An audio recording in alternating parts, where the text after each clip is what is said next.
Paula Rodriguez. I did my research on orphan diseases in Colombia and the lack of medicines that they have.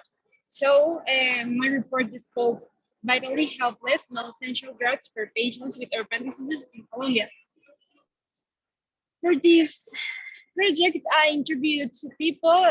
They were Gloria Maria Selle, which was 44 years old when she was diagnosed with paraxinosis, nocturnal hemoglobinura.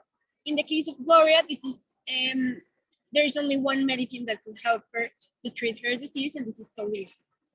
The case of Gloria is really hard because she doesn't even know how to pronounce all the of them medicines that she needs to take or the name of the illness. She most of the time have laziness. She has a problem in her blood. So this is really rare and hasn't been helpful with the doctors. And this is a really sad case for her because she really needs the medicines. And the problem is that here in Colombia, we don't have the same amount of medicines that have in other countries. The other problem is the lack of research on these diseases. So they are hard to be diagnosed. And the medicines that are available are so expensive, and people who have this disease can be also like don't have enough money, so they cannot pay for that. The other person that I interviewed was Janet Romero, the head of Crystal Drops Foundation. This is a foundation for kids and for teenagers that have illness that it's difficult for them to have a normal life because their bones are really fragile. So anything that could happen to them could break them, the arms or the legs or any bone that is in the body. This has been really hard for all the moms and all the people in the foundation, and they have fought with the government about this for the lack of medicine that these kids need, but they haven't got it yet.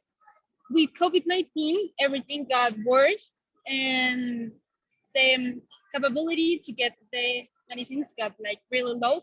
Before this was like really hard to get them, but with COVID has been harder, and it's a big problem in the country.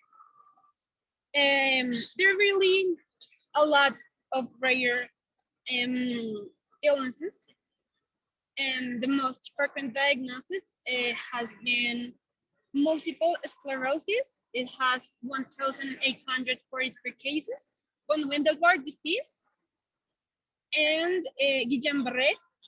These are like the most frequent diagnoses, and this also doesn't have enough medication for all the people that has it.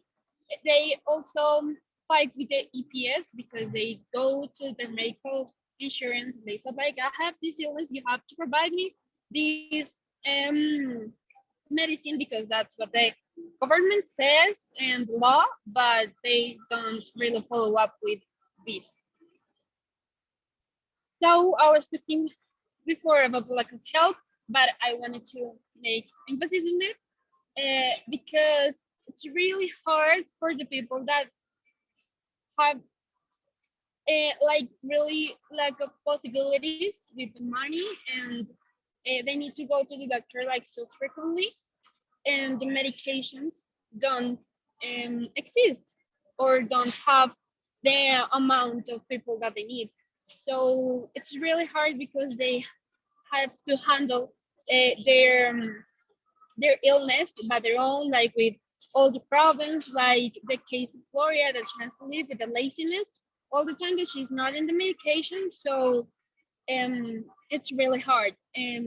This thing that I put in here was said by Luis Eduardo Cardona, the president of the Colombian Foundation of Muscular Dystrophy, that it's another disease that's really hard and they haven't had any help. So this is the presentation of my report. Thank you so much for listening.